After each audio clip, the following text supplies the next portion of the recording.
오늘은 저 사주전제 제4장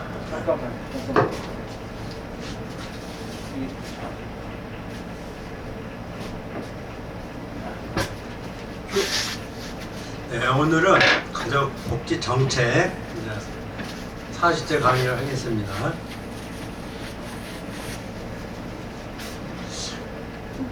가족복지 정책에는 1절, 2절에서 5절까지 있는데 1절 정책의 개념, 2절 가족복지 정책의 개념 및 필요성, 제3절 가족복지 정책의 발달 과정, 제4절 대상자 선정 방법, 제5절 마지막에 이제 복지사가 이제 하는 일, 복지사가 1급, 2급 탈수가 있는 것을 어떻게 되는지 오늘 마지막에 넣어져 있습니다.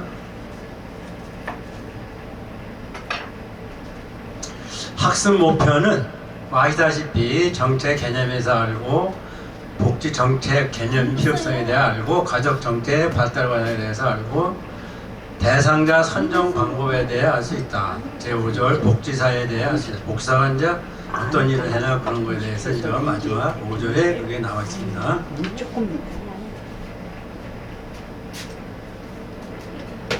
거기 보시면은 가족 정책 복지 정책 제1절 보시면 거기 정책의 개념 1번 정책의 이제 그 결정은 집행의 주체는 정부예요. 개인이 하는 게 아니고. 그리고 두 번째 정책은 권위가 있는 결정의 산물이다. 산물을 아니죠. 물건을 만들어내는 건데 이 권위는 뭐 그 위에서 힘의 권위가 아니고 뭐냐면은 옳거나 뭐 정당하다고 모두 인정하고 만드는 그 심리적이나 사회적 그런 것에 이제 권위를 여기서 말할 수 있습니다. 세 번째 정책은 행동 방침, 그러니까 행동이 거기에 따라야 되니까요. 정책에는. 네 번째 정책은 공공 문제 해결이나 목표 달성과 관련이 있다. 그걸 뭐 다 할 수 있는 거죠. 이제 5번은 미래 지향성이 띄고 있어야 된다. 아시겠죠? 앞으로 어떻게 할 건가 정책이라는 것은 우리가 미래는 좀 아시겠죠? 아직 오지 않은 게 미래인데 앞을 내다보죠. 다음 2절 보시면 가족복지정책의 개념 및 필요성. 거기 보면 이제 개념에는 일반적으로 가족을 바라보는 이제 시각으로 볼 때 남성 1번 남성과 여성이 만나 자녀를 하고 생활하는 개념이 그것을 이제 가족인 것을 개인 중심 가족이라 해요. 그것을 우리가 보는 시각에서 집안에서 또 두 번째 사회 구성을 양성하는 역할을 담당하는 개념의 가족인 사회적 가족이다. 그러니까 가족도 하나의 이제 조그만 사회를 본 거예요. 여기서는 정책을. 그리고 세 번째 사회 변화에 따른 정치적 도구로서 공공 개념의 개인적 가족인 가족이라는 것은 가정과 사회와 분리되어 있는 걸 뜻하는 거예요. 그거는 가족인 공공가족. 그러니까 가족과 사회의 그 이제 나눠서 얘기하는 것을 우리는 가족인 공공가족이라고 합니다. 1번 거기 보시면 이제 개념의 1번에 캐머만과 요 분들은 미국 캘리포니아 콜럼버스 있죠. 콜럼버스 대학의 교수예요. 이분들은 이제 사회 정책에 대해서 연구하시는 그 교수님들인데 또 그 앞에 있는 캐머만은 여성이고 뒤에 있는 분은 남성이에요. 이제 두 분이 이렇게 짝을 져서 사회 정책, 가족 정책에 대해서 많이 연구를 하신 그 교수님들입니다. 그분들이 정의를 낸 걸 보면은 사회 정책의 한 분야로서는 얘의 가족 정책. 그러니까 사회의 이제 한 분야다 이거의 가족 정책도. 두 번째 수단으로서의 가족 정책. 수단으로 여러 가지 방법 같은 거 있죠. 우리가 어떻게 해야 되는 거 그런 거에 이제 가족 정책. 또 세 번째는 관점으로서의 그러니까 우리가 보는 점이 어떻게 보느냐 정책을. 그런 데에 이제 대한 가족 정책을 이렇게 세 가지를 연구에 논문에서 발표를 했습니다.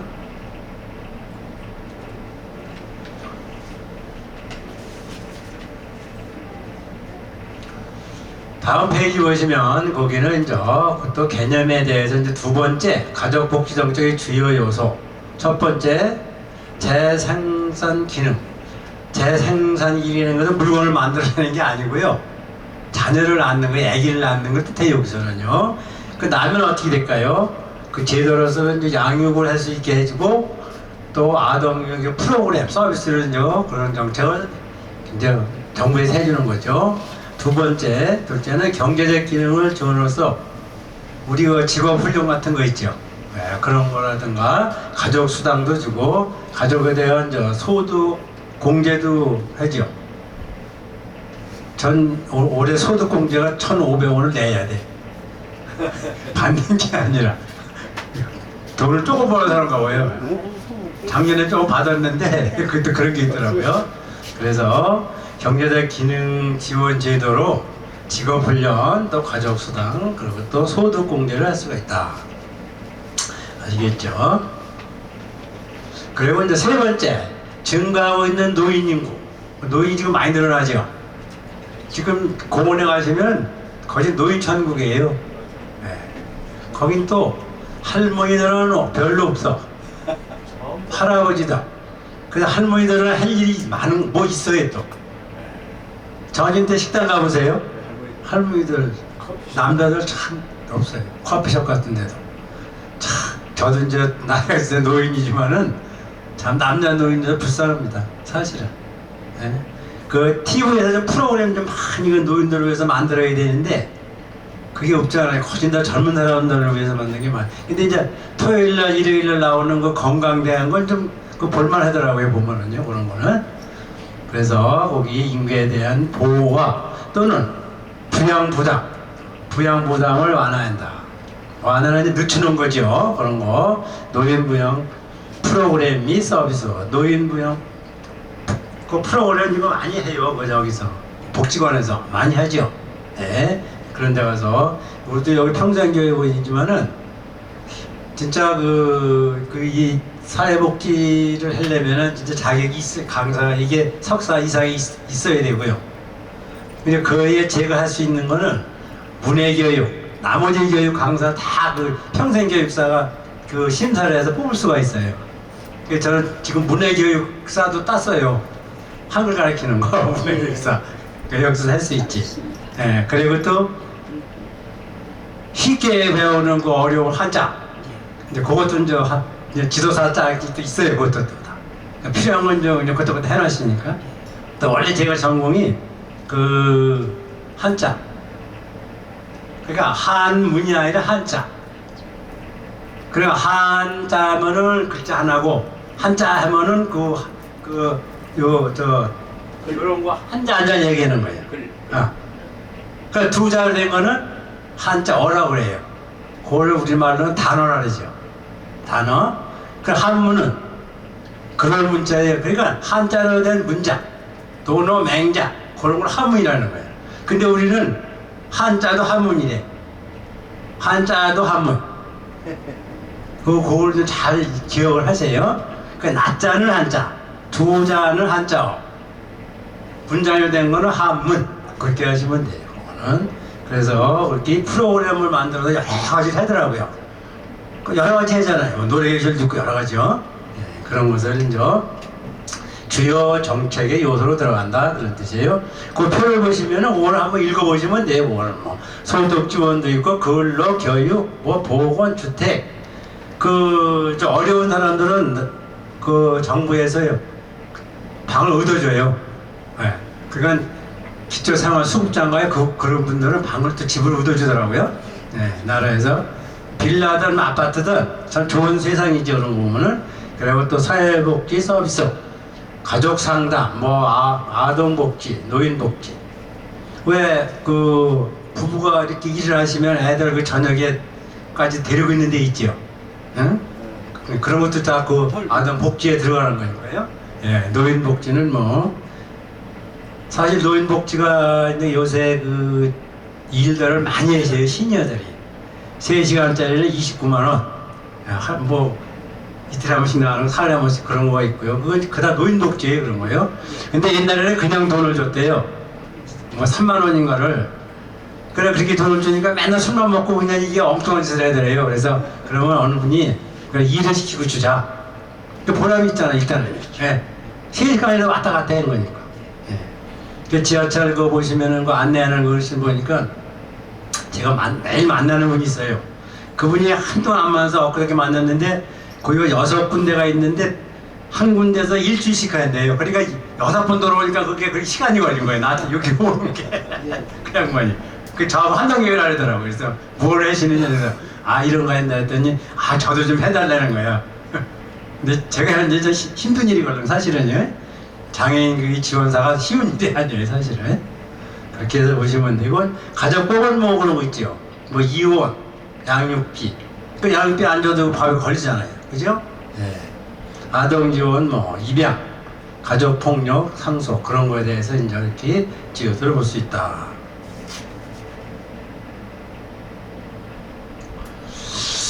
두 번째 그 필요성에 대해서 한번 보시면은 거기 사회 경제 이제 구조의 변화 그리고 형태의 다양화 뭐 또는 뭐 이양은 이제 딴 데로 이렇게 이제 다른 데로 그 책임을 옮기는 걸 이양이라고 그래요.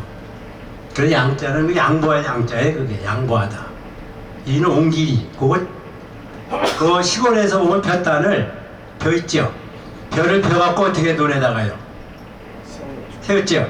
세웠다가 이제 그걸 세웠다가 많은 쪽으로 가져가는 거예요. 그래서 벼를 많이 쌓았다가 타다가 하려고 옮기는 거예요. 그래서 이거 옮기기라고 그래요. 원래요. 이사도 요거 쓰고 이양 그런 뜻. 가정은 대비되는데 그러니까 가정은 사회와 대비된다 이거야. 그래 사회는 사회고 가정은 가정이다. 그런데 가정은 뭐 하는 데냐? 휴가에 쉬는 데 장이다. 장소다 이거죠. 그 다음에 그 몸감하고 시집가고 이런 일을 뭘 해야 돼요? 재충전을 해야죠. 우리가 피로가 쌓이면 어떻게 돼요? 오래 일하면요. 쓰러지잖아요. 네? 그래서 제일 많이 피로 바로 살아 죽는 그 직업이 경찰이라고 경찰. 형사들은 그냥 뭐 반차대로 지켜야 되고 며칠 집도 못 들어간대요. 그래서 경찰이 과로사가 많다 그러더라고요. 그래서 그렇게 가정은 사회와 대비되는데 휴가의 장이고 몸과 마음을 시집가고 에너지 충전할 수 있는 거다. 그게 필요성이다. 취업여당 증가로 가정 내 관계 권력 구조. 여기서 여자들이 목에 힘을 많이 줘요. 왜? 나도 뭘 해요? 똥을 벌어오잖아요. 그렇죠? 목소리가 커요. 근데 제 나이에 우리 안식구가 목소리가 더 커. 돈도 안 벌어오고 노는데. 왜? 내가 밥을 얻어 먹으려면 가만히 있어야지 어떻게. 얼마 안 벌어도 갖다 줘야 되니까요.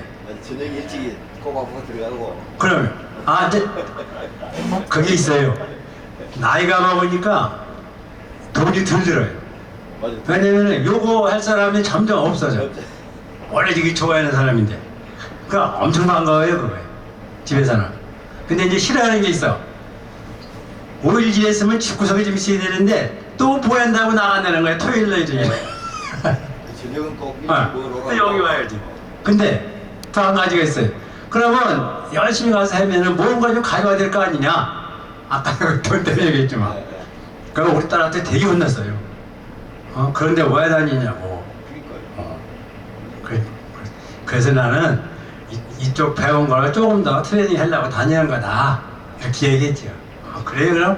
그럼 이제 그때는 아무 소리 하는 거예요. 그래서 그렇게 이제 아시면 되고, 그래서 거기 권력구조, 성생활, 성역도 마찬가지 변해요.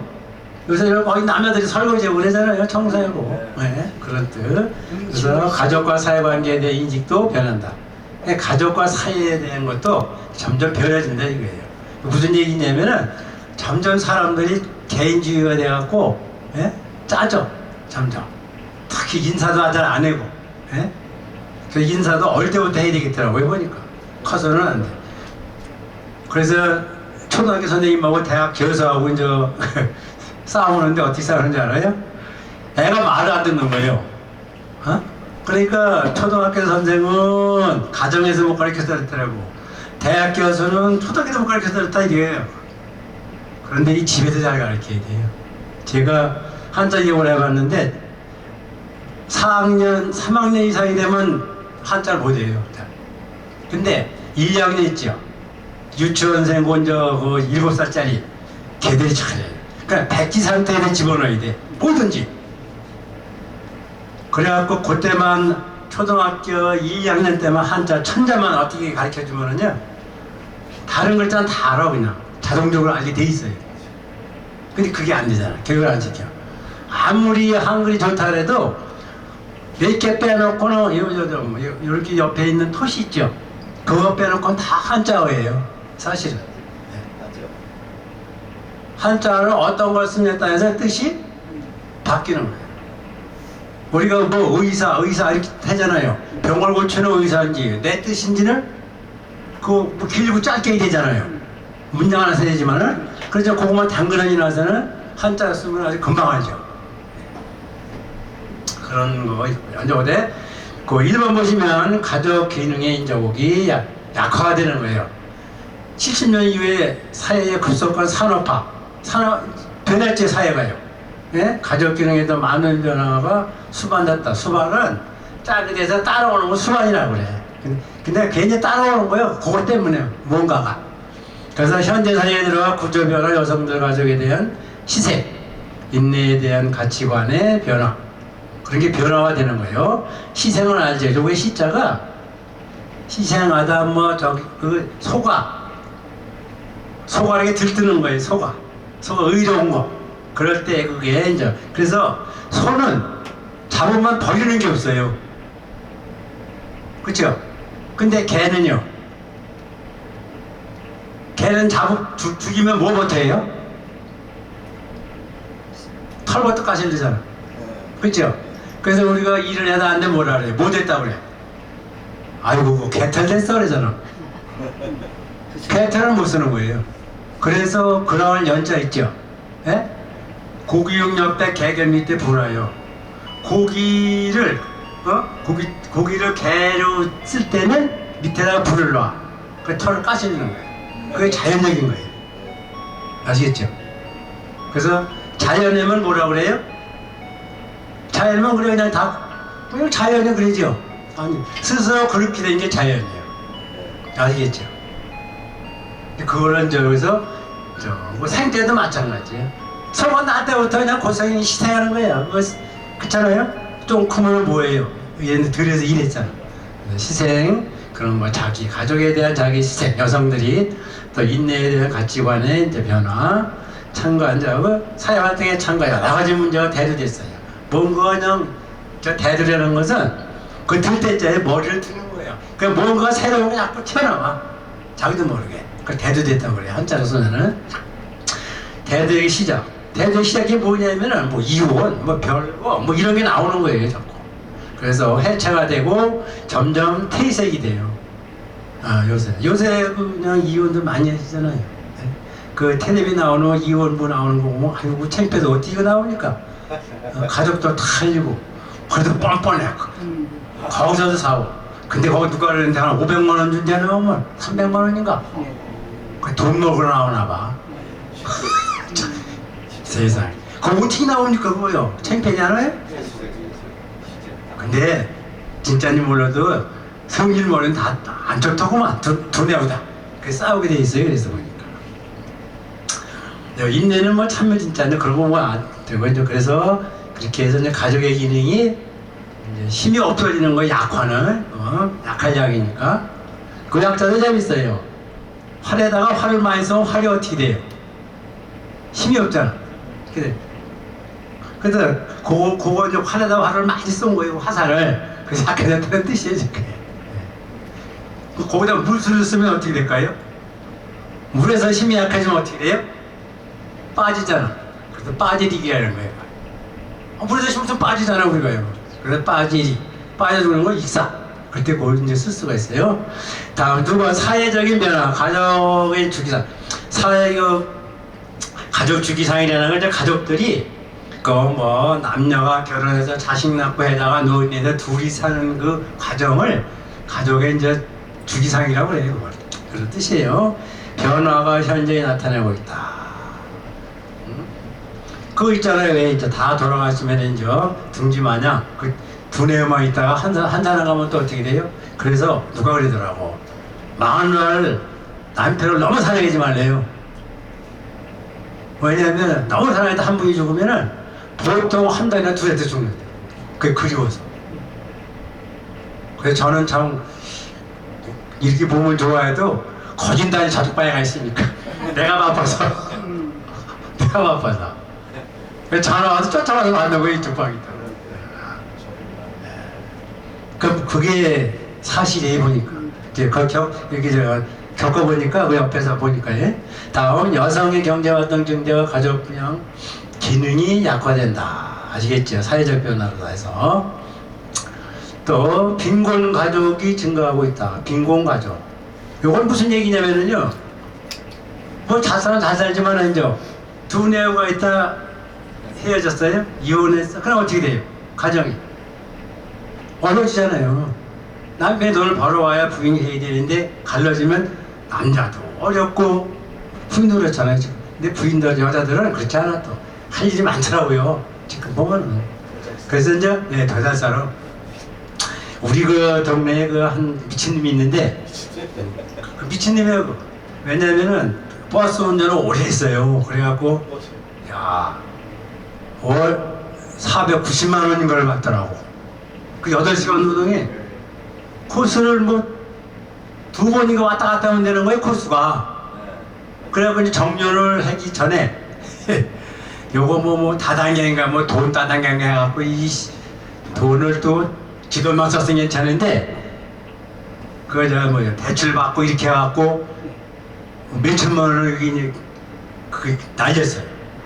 그래 그 두통이 나가지고 이제 두 번째까지는 봐줬어 안 와 보니까 세 번째 해갖고 이게 여자가 이혼하고 야 그냥 야밤도 주가 아니라 낮에 도망가서 다 싸가지고.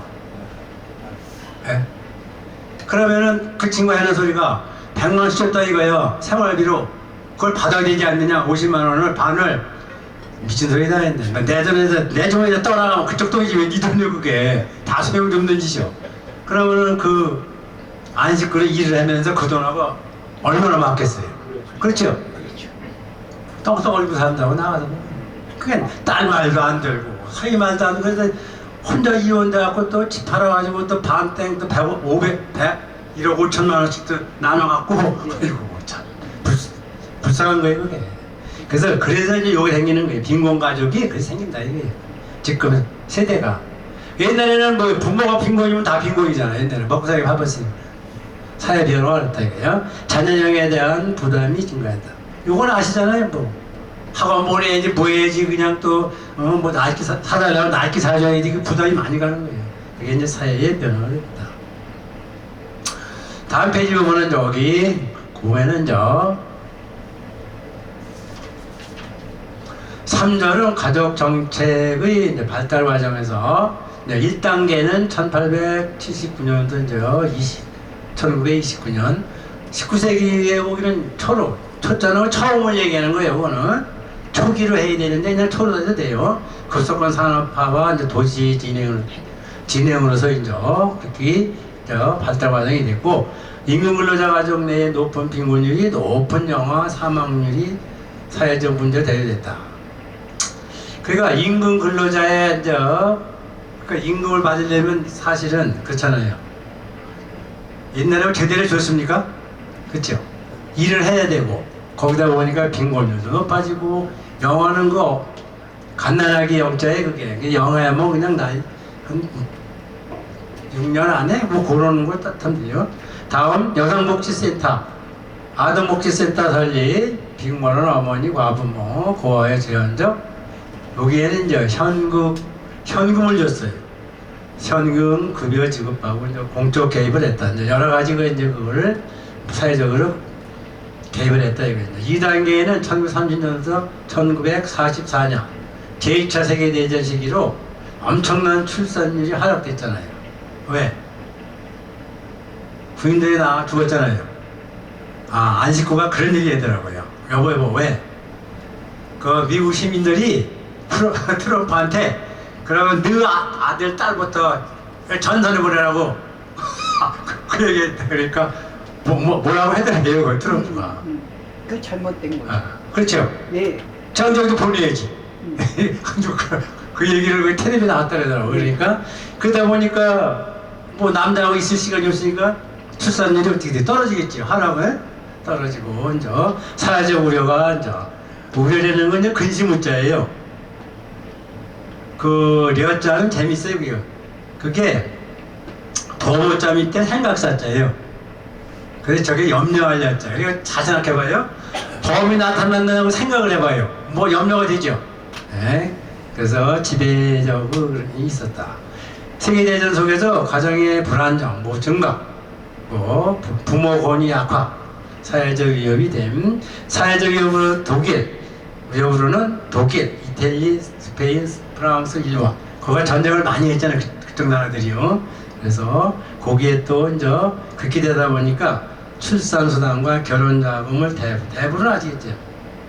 대부는 이제 대출해 주는 거예요. 대부는 그 대자는 주는 거고, 참 대자도 주는 거, 이거 받는 거 그런 뜻.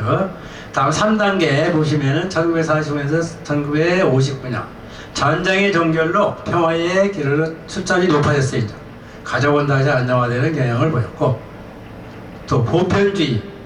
보편은 뭐 두루, 이제 보편은 널로 보자고요. 편은 두루 편자예요. 보편은 두루두루 비슷하다는 거거든요. 거기서 보면은 복지국가의 확산, 국가마다 가족에 대한 지원을 강화하는 경향을 보였어. 그런데 노동시장에 참여했던 여성이 가정으로 되돌아오는 전통적인 역할을 다시 이제, 그러니까 여자의 역할을 다시 이제 수행을 했다, 이제. 그런 뜻이에요. 듣고 4단계에 오면 1960년부터 1974년 빈곤 문제가 다시 재확인된 시기로 저소득 빈곤 가족을 조사해서 이제 선별주의적 급여 정책을 이제 시행. 그 다음에 한부모 가족에 한부모라는 것은 아버지가 있든 어머니가 있든 그걸 한부모 가족이라고 그래요. 옛날에는 부가족 또 모가족 이렇게 했었는데 지금은 저렇게 같이 쓰더라고요. 그래야 엄마가 있고 아빠가 없는 건지 아빠가 없고 엄마가 있는 건지를 이제 그걸 구별 못하게. 아니?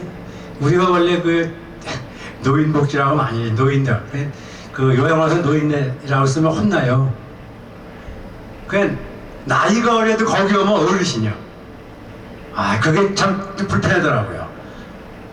나이가 50 중반인데 한 70대 갖고 들으면서 아유 어르신네 이제 어르신이라고 불러요.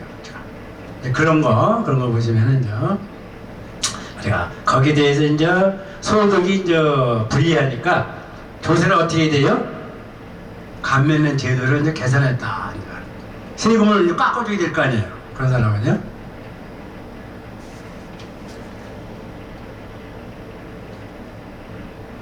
(5단계) 보시면은 70년 중반부터 유래한 저출산 여성의 노동 시장의 참가율이 증가했어. 가족 형태가 다양화 시기였다. 이제 가족이 핵가족이 되면서 이제 그런 게 이제 나타났죠. 낙태에 관한 법규의 완화. 아마 저 때부터는 그런 게 이제 현재까지는 낙태에도 큰 문제가 없었나 봐요. 추업모에 이제 추업하는 엄마에 대한 지원 강화. 부양가족 거기에 대해서 이제 공공정책이 마련되고, 한국인 저성장과 4차 산업에 맞물린 현점에서 복지를 급격히 확대하고 있다. 과거에는 복지의 양적 확대가 중요했지만 지금은 복지의 지속 가능성 담보하기 위해 거시적 차원의 비전만이 중요하다고 우선시했다. 우선은 먼저 하는 거예요. 이게 먼저 좋게 만드는 거. 그 우자는 넉넉할 우자예요. 부자 뭐 그런 뜻. 그래서 그렇게 양쪽보다는 지금 먼저 가능 지속성. 그리고 한 달만 주는 게 아니라 그냥 사육은 계속 이제 부담을 하는 거지, 나라에서요. 그래서 그것을 중하고 이제 중요하게 우선시 되었다 합니다. 제4절 대상자 선정 방법. 보편주의와 이제 선별주의가 있는데요. 보편주의는 그냥 잘 사나 못 사나 비슷하게 주는 거예요. 거기 보시면은 거기 우리나라 65세 이상은 그 무료 전철을 주죠. 그것도 시료하는 사람이 있어.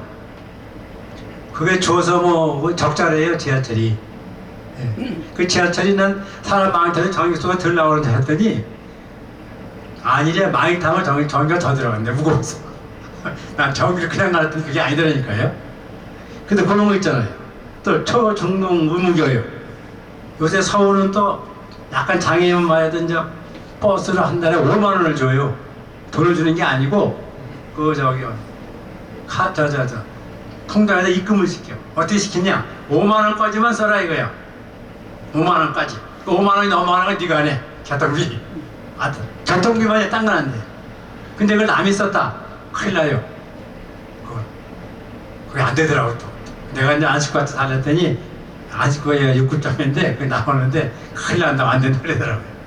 네? 그래서 거기 65세 이상 부여연철 사회 구성원 대부분이 혜택을 받기 때문에 수급자, 수급회원사와 수급자가 아닌 사람들 그분이 무유매게 돼 있어. 이 양반이 수급자인지 저 양반이 수급자가 아닌지 그게 이제 의미가 없어졌다 이거예요. 네. 그 보편주의에서는 대표적인 국가는 북유럽의 핀란드, 스웨덴 그쪽 나라의 어느 나라는요 우리나라 사람이 얘기하더라고요. 먹고 맨날 노는데 그래서 한국 사람한테 일 좀 했으면 좋겠다고. 그래서 얼마나 좋냐고 그냥 나라에서 봉급 나가고 그러는데 근데 그게 지겹다는 거예요. 거기 놀아도 그 사람이 받았던 봉급 있죠. 그게 취직할 때까지 나오는데 취직을 할 때 나오는데 그게요. 그런데 그 단점이 또 하나 있어요. 국민의 세금이 많아. 100원을 벌면 80원을 세금을 내야 된다. 그러니까 이렇게 할 수가 있잖아요. 그러니까 단점, 장점이 다 있어 보면 이게 그 우리나라 잘하는 것 같아요. 다음 이제 선별주의는 가리는 거죠. 자, 선정에서 선별주의는 자녀적 좀 남아있는 개념으로 사회적 급여가 소수의 약자를 대상으로 제한적으로 좀 그렇잖아요. 약자한테 주는 거죠. 선별해서 그 기초연금 같은 거 있죠. 돈 많이 받으시면은 안 나오죠. 안 나와요. 그 연금 많이 받아도 안 나. 연금 뭐 50만 원이가 그러면 안 나오더라고요. 그런 거. 그래서 기초생활 수급자 선정 뭐 그런 의료급여 내가 그 모시는 분이 기초생활 수급자예요. 의료비가 뭘 해도 10만 원을 그 약을 줘도 0이요 0. 돈 안 내요. 근데 그게 얼마가 나오는데 조금 해도 이제 500원 내다가 많이 가면 병원에 의원에 그러면 1,000원도 내요. 근데 이분이 재밌는 게 있어요. 저 양반은 다 써도 그달 25일이면 나와 돈이 다 써도 걱정이 없어 그러니까 그렇잖아요. 근데 우리는 어때? 일 안 하시면 당뇨증 되잖아요. 그런 제도가 있다. 그래서 보면은 거기 이제 효율성이 높다는 것인데 이제 장점은 자원의 낭비가 없고 자원 낭비가 없다면 똑같이 주는 게 아니고 보편주의가 아니니까. 그리고 이제 거기 복지급여의 비용이 적게 든다. 단점은 행정 절차가 복잡할 때 조사를 해야 되니까 그러니까 행정 비용이 많이 들겠죠. 이게 보편주의에 비해 과다하다. 비용이 과다가 들어간다. 과다는 이제 너무나 지나치게 많은 걸 과다를 하죠. 선별주의 대표는 국가는 미국 또는 신자유주의 경제체를 실시하고 있다. 그래서 공통적 특징은 한국도 공공부조는 선별주의 성향이 강하다고 할 수 있다. 그렇죠. 공공부조예요. 네? 공공부조. 다음 민주성과 능률성. 민주성은 측면에서 본다면 정부의 정책 결정 과정의 비교 분석, 개방성 그런 걸 얘기하는 거고요. 또 조직 밖으로 보면은 거기 정부와 민간 간의 초점, 정치적 민주주의로 민간의 요구를 수렴한다. 수렴은 이제 걷어들이는 거예요. 조수렴은 억지로 걷어들이는 걸 생각하시면 돼요. 이렇게. 가경 수렴이라고 아마 그 사라성어 들어보셨을 거예요. 무조건 걸어드리는 거. 그래서 수렴 정책에 관하여 대등성의 확보를 구현하는 데 의미가 있다. 이렇게 보시면 돼요. 또 민주성에 또 하나 보면 조직 내에서는 밑에서는 사회심리적 욕구, 정서적 요의를 중시하는 개념. 그래서 하의상달. 하의상달은 밑에 직원이 뭘 만들어서 위에다 이렇게 올리는 것. 그걸 하의라고 해요. 하의상달. 그리고 또 분권화가 되어 있죠. 뭐 직원, 개원, 뭐 과장, 부장 이렇게 분권화가 됐다. 그래서 자아 실현의 충족을 위한 관리 조직이 필요한 이유다. 그래 자기가 할 수 있는 것을 할 수가 있다. 여기서는요. 또 민족 주민성 목적의 가치로 능률성이 전제되어야 그러니까 가치로의 능률성이 있어야 그게 실천 능력이 있다 이거예요. 실천할 수가 있다 이거죠. 능률성이 없으면 실천할 필요가 없겠죠. 그런 걸 이제 우리가 민주성이다. 그 민주를 알지요 그냥. 예? 백성들이 자기 주제대로 하는 걸 민주라고 그래요 사실.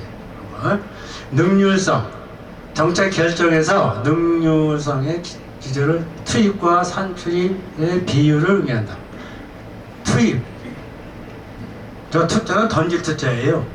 턴에다가 창을 들고 던지는 거예요 저한테. 그래서 던져서 넣는 거. 그 던져서 넣으면 뭔가 나와야 되죠. 산출은 나오는 거니까. 그래서 거기 개념의 두 부분을 보면 투입이 일정하다면 산출은 어떻게 돼요? 올라갈 수가 있죠. 그런데 반대로다가 이제 그리고 산출이 일정하다면 투입을 최소한으로 하는 것이 능률적일 것이다. 산출이 조금 나오면 우리가 투자하겠어요? 안 하겠죠? 네? 그런 뜻이에요. 능률성을 그렇게 볼 수가 있고요. 능률성의 개념은 첫째, 기계적 능률성과 사회적 능률성. 능률성은 수단의 가치를 기대어 있는데, 그래서 기계적은, 이거 기계적이에요. 위에 거는 하위 상달인데, 밑에 거는 상위 하달이에요. 위에서 만들어서 밑으로 내려버리면 밑에 사람이 고칠 수 있을까요? 안 되잖아요. 근데 위에 거는 되잖아요. 내가 얼마든지 뭔가를 창의할 수 있는데, 이 밑에 거 상위 하달은 할 수가 없어요. 위에서 만들어서 내려보내는데 할 수가 없잖아요. 뭐 저 같은 경우지 여기서 했는 대로 그냥 강의만 하면 되니까 내가 할 수가 있는 게 없잖아요 사실은. 이제 그런 뜻을 할 때 이제 그렇게 능률성의 개념도 그런 것도 있다. 사회적 능률은 이렇게 보시면 뭐 인간관계론의 등장 강조된 거, 또 통합, 조정, 구성원의 가치의 실현, 그런 걸 얘기할 수 있어요. 능률은 수단의 가치로 민주성이 전제되어야 실효성이 있다. 그건 당연하겠죠. 네. 수단의 가치가 있어야 되겠죠. 그래야 그걸 전제로 해야 실효가 있다. 실효는 실제로 효과하는 힘 생각하시면 돼요.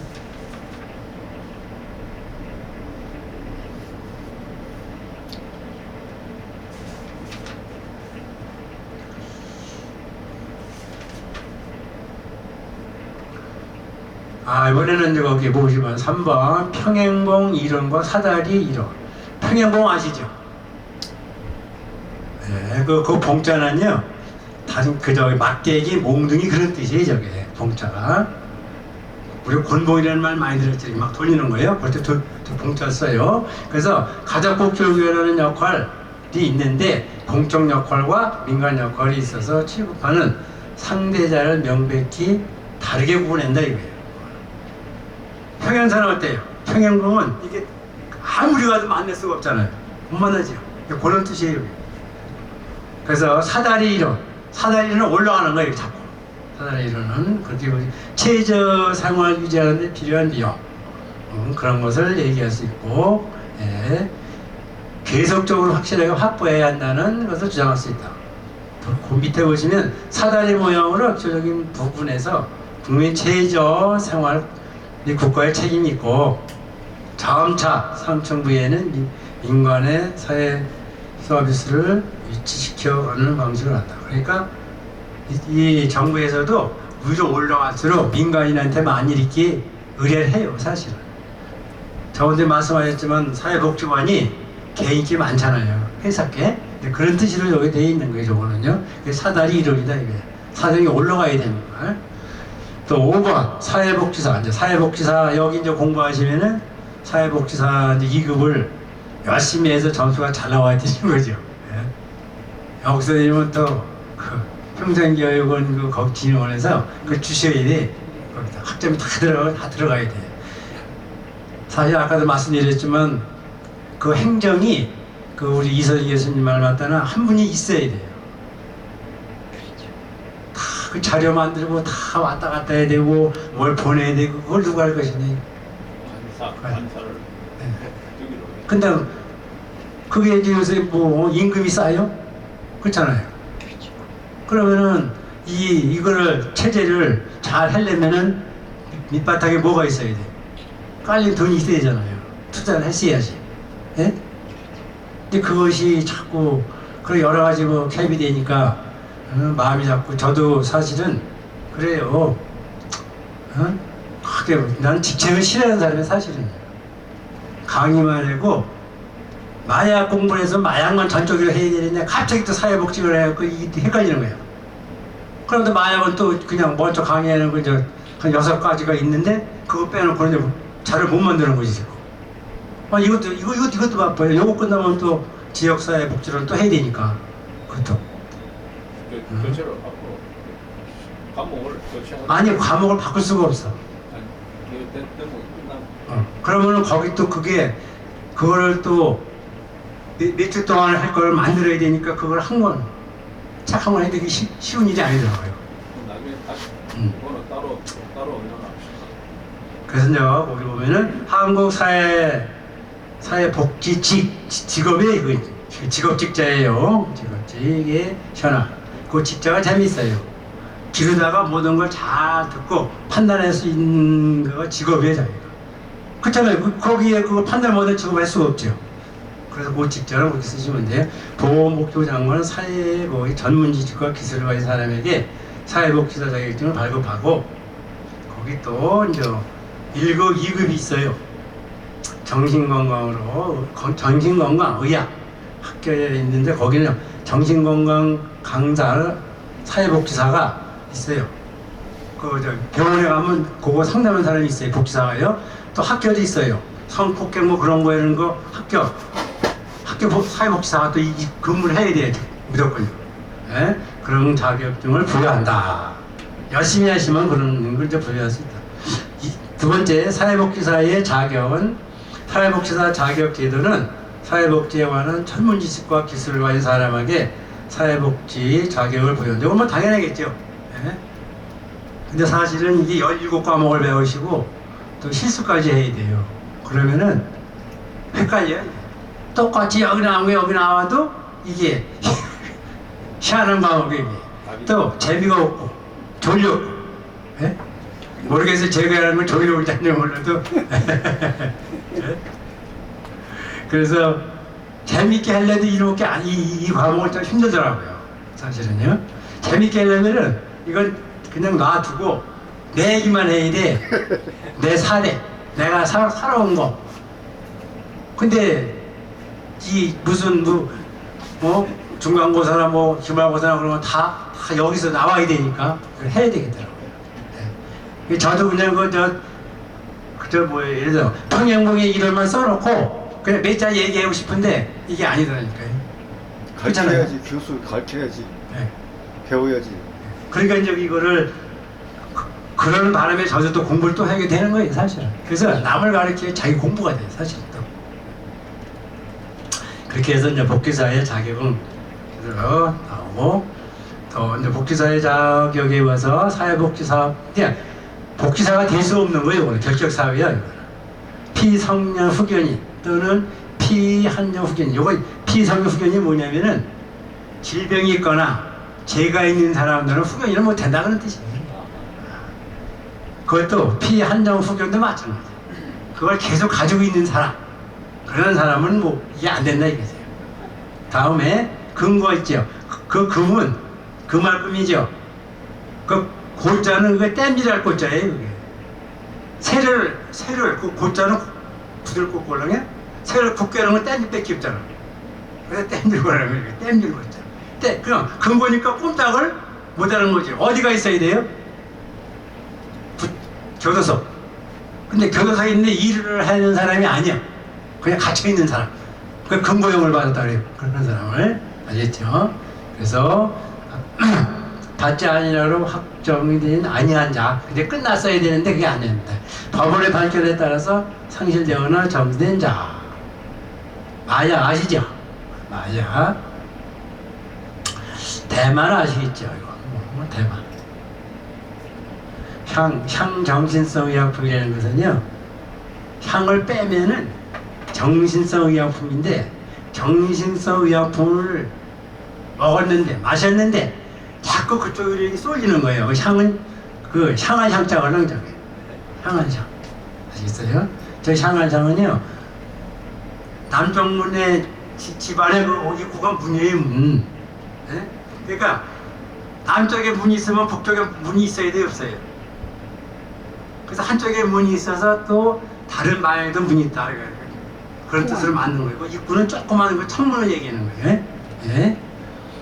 사회복지사가 될 수 없다. 아시겠죠? 저도 그 일을 했지만은 그 향정신 그 한 달에 한 번씩 그 병원에 와서 검사를 받아야 돼요. 받아요. 근데 뭘 내냐? 시위하면 돼. 간단해. 5 정도면 다 나와. 예.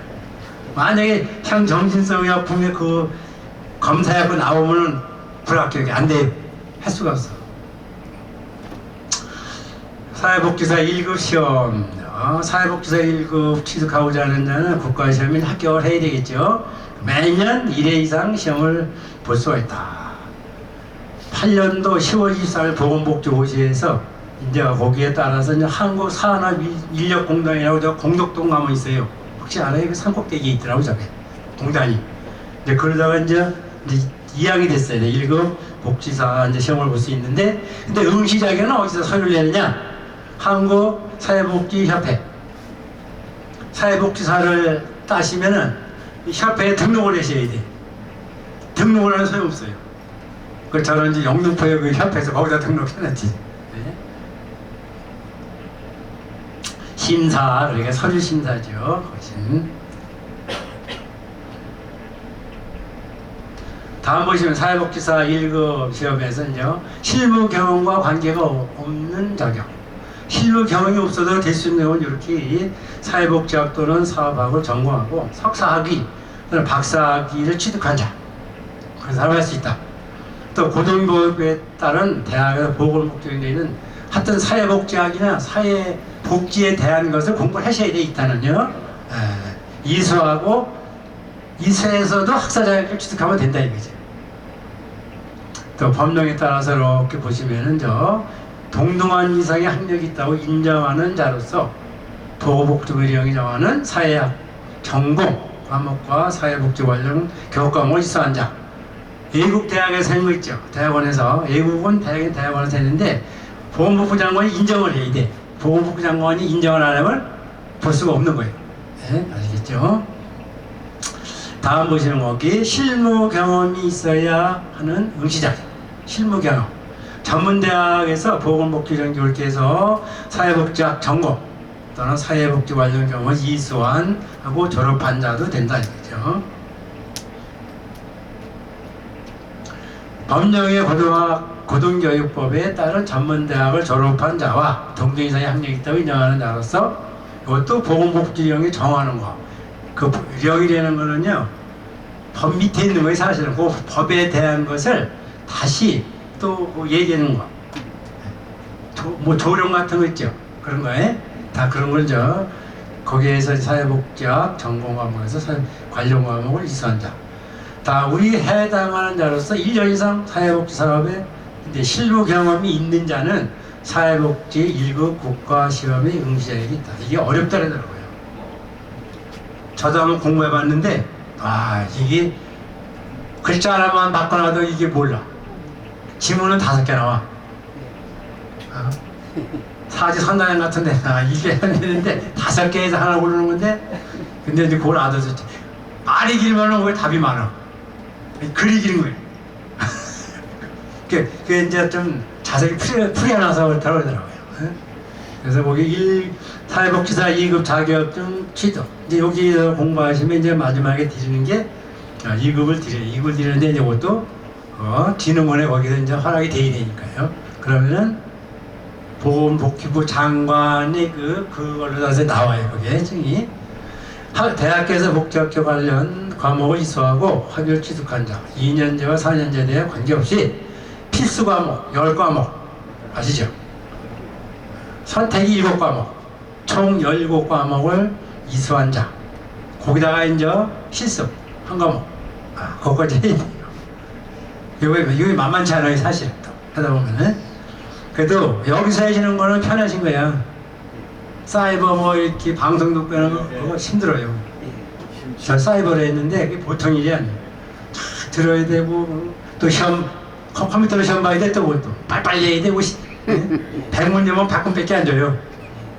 그리고 또 주관식을 5문제를 줘. 그거 책에 찾다 보면 시간 나가. 참. 그리고 이제 대학원에서 사회복지 관련 과목 필수한 저는 그래서 대학원에서 6과 2과목 그래서 영어 실습을 안 해요. 대학원은 그게 8과목 이수했죠. 그렇게 한 사람이 이제 그러면은 이제 저도 그냥 2급이에요. 석사를 나왔어도 그냥 2급이에요. 1급은 시험을 봐야 돼요 무조건. 그 대학원만 나오면 그리고 대학원 나오면 주는 게 아니고요. 아니요. 시험 봐야 되는. 이제 그러시고 여기 나오시면은 사회복지사 2급을 주지요. 근데 학사는 안 돼. 그렇지. 그 대신에 2과목을 더 하셔야 돼. 그래서 다시 또 등록을 해. 그런지 그 학사증이 나와. 근데 그때가 이제 진짜 그 있는 거죠. 학사가 2급 학사가 된 거죠. 그래서 이렇게 10과목, 7과목, 대학원에서는 이제 6과목, 2과목을 하면 된다. 사회복지사의 역할. 이걸 뭐 주민들을 위해서 일을 하면 되는 거예요. 그러면 딴 거 없어요. 거기 보면 이제 첫 번째, 안내자의 역할. 안내를 잘해야지. 안내는 문제 해결. 올바른 목표를 설정하고 이것을 해결할 방을 강구해야 되고, 문제를, 해결을 위한 그건 자체 노력이 되도록 해야 된다. 그러니까 사회복지사가 해주는 게 아니고 클라이언트 내방자가 해주는 거예요. 이게 안내는. 그리고 자신의 목적을 위해서 주민을 이용하거나 조치를 강요하면 안 된다. 요건 그냥 금방 짜요. 그렇게 하면 안 돼요. 자기를 이 도움을 받으려고 하면 안 된다. 조력은 도와주는 거지. 저거요. 도와주는 역할은 거기 조건에 대한 불만족을 깨워주고 그냥 만족하지 않고 그냥 불만에 완전 지역되어 있는 거예요. 그냥 한때 뭉쳐 있는 걸 얘기죠. 근데 주민들의 상호관계를 유지하고 협동적인 일에 참여하는 데 있어서 만족감을 갖도록 도와준다. 그러니까 그 클라이언트에게 내방자가 그 무의미에 어디 가서 만족감을 느끼게만 해주는 역할을 하는 거예요. 그럼 어떻게 하라고 지시하는 거죠. 조력자. 사회복지 역할에서 이제 전문가의 역할.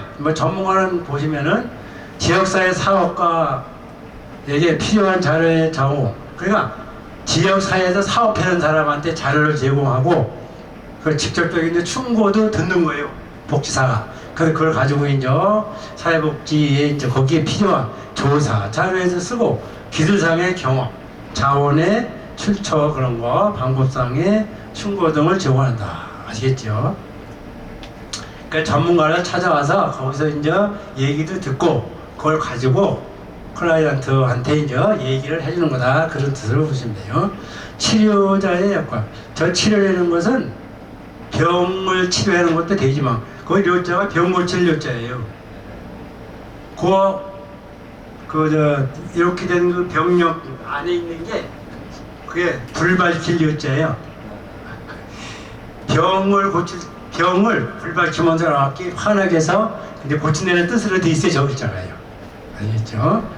그런 이제 치료는 그런 게 아니고 여기 그 저해하는 부정적 사고라든가 그런 걸 고쳐주는 거죠. 긴장. 이렇게 조바심 나는 걸 긴장한다 그러죠. 집단에 분리시키는 거, 집단에서 이렇게 이제 왕따 당하는 거, 그런 거, 적절한 진단과 치료를 한다. 거기에 대해 이제 말을 해주는 거죠. 그리고 역사적 배경은 숙지, 지역사회에 이제, 그러면 그 사회가 어떤 것을 우리가 복지사는 알아야 되잖아요. 그렇죠? 거기에 대한 걸 가지고 이제 그 진단을 해야 되겠죠. 그래서 기존 그 이미 기자에 이미 있는 거를 기존이라고 그래. 관습 알지요? 관습은 옛날부터 내려오던 그 습성 같은 거. 근데 내가 거꾸로 습관은요? 안 좋은 거, 안전 버릇은 습관이래 사실은. 예? 그 관자가요, 마음심 옆에 낄 관자예요 그게. 그 앞에 마음이 쓴 거는, 예? 원래 마음심이 이렇게 돼 있어야 안전한 건데 섰지요. 그래서 조글자가 들어가면 글자가 안 좋아. 안 좋은 글자가 많아요. 마음이 안 좋게 계속 꼬여지니까 습관이 된 거예요. 버릇이 된 거야. 그러니까 버릇광이라고 그래요. 그래서 관습은 내려오던 것을 쭉 따라서 하는 걸 관습이고, 습관은 쉽게 얘기해서 안 좋은 것을 계속 대체하는 것을 습관이라고 그래요. 그러니까 글자가 앞뒤로 가고 뒤로 가에 따라서 이제 그 차이가 있어요. 이렇게 하면 또 지역사연의 역할들 간의 관계를 이해해야 한다. 아시겠죠? 그래서 왜냐면 그렇게 하면서 치료해야 된다 이거죠. 분석과, 그러니까 분석은 거기에 대한 그 사실적 발견과 분석을 전제 조건으로 삼는다. 그러니까 지역사회의 그 계획이 어떻게 되어 있냐에 따라서 분석을 해야 되겠죠. 예? 그래서 그렇게 해서 그걸 토대로, 예. 북한 사람들 저 말을 많이 쓰더라고. 토대가 나빠갖고 뭐 그냥 맨날 뭐 어떻게 했다고 북한 사람들 보면은요, 토대가 저게 기초예요. 기초, 밑바탕. 토대, 그런 뜻. 토대로 이제 사회 문제 영향을 미치는 요인들에게 대해 조사, 분석하는 그런 역할을 수행하는 것을 이제 그것도 우리 사회복지사가 분석화 역할을 해줘야 된다 그런 뜻이에요. 그게 왜 안 되는지, 예? 잘 되게끔 해주는 것을 그거를 이제 우리 그 복지사가 이제 분석을 해서 해야 되겠죠. 다음 계획의 역할. 계획과 대대이도. 그러니까 그 복지산업에서 그냥 왔다 갔다 하는 게 아니라 이런 그 지역사회는 어떻게 된 것을 이제 파악을 해야 되겠죠. 그래서 누가 무엇을 어떻게 접근할 것인지 누구에게 구체적인 계획을 수립하는 역할도 해야 된다. 그래서 복지사는 공간적, 재정적, 인적, 법적 뭐 그런 거 다 해야 되는 기술적인 면을 고려하고 철학적 측면도 중시해야 된다. 쉽게 얘기해서 그냥 자기의 그 주관대로 조금 가는 게 좋다 그런 뜻이에요. 저게요. 철학적 중시는. 다음 7번 보면은 조직과의 역할, 사회복지 실천 과정에 있어서 주민들이 이제 실천의 역할을 분명히 해주고, 이제 무슨 일이 있는데 그것을 정확하게 이제 일을 할 수 있게, 뭘 할 수 있게 거기에 그 훈련을 시키는 거다.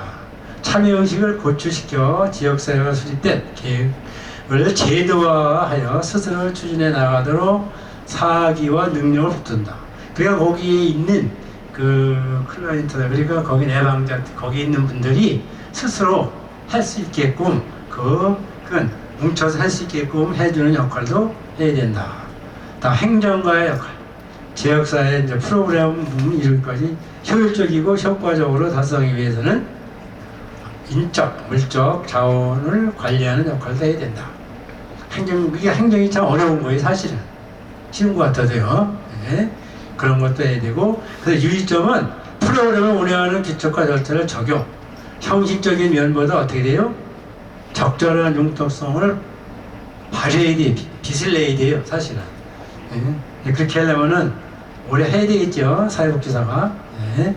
그래서 유의점은 그렇게 이제 알고 있으면 되겠습니다. 마지막 페이지입니다. 거기 사회복지사의 역할에서 행동가의 역할. 지역사회 소외계층이 이익을 증진시키고 이들의 편에 서서, 편이라는 것은 여기 편한 편도 되지만 쪽편도 돼요. 네? 쪽, 옆 그런 뜻도 있어요. 그래서 사회복지 활동을 전개하는 역할을 한다. 사회복지 조건이 불평등하게 배분되고 또 정부기관이 정부기관 자원을 얻기 위해서는 서비스 제공에 따른 형평성을 제고하도록 압력을. 그러니까 사회복지사가요, 이 힘이 있어요. 예를 들어서 저기는 뭐 잘해주는데 우리는 잘 안 해줘. 그러면 막 따질 수가 있다. 에 가서 정부에 가서 그런 힘이 있어요. 사회복지사가. 예. 왜 거기 형평성 있게 해라 이거예요. 예. 똑같이 차이도 드느냐. 그러한 힘도 있다. 그게 이제 행동을 해야 되니까 일단 움직여야 되잖아요. 그래서 압력을 가해야 하는데 클라이언트가 압력 가하는 게 아니고 정부한테 압력을 가하는 힘이 있다. 아시겠죠? 그래서 오늘은 이렇게 가족복지정책에 대해서 알아봤습니다. 예. 감사합니다. 잘 수고하셨습니다. 모르겠습니다.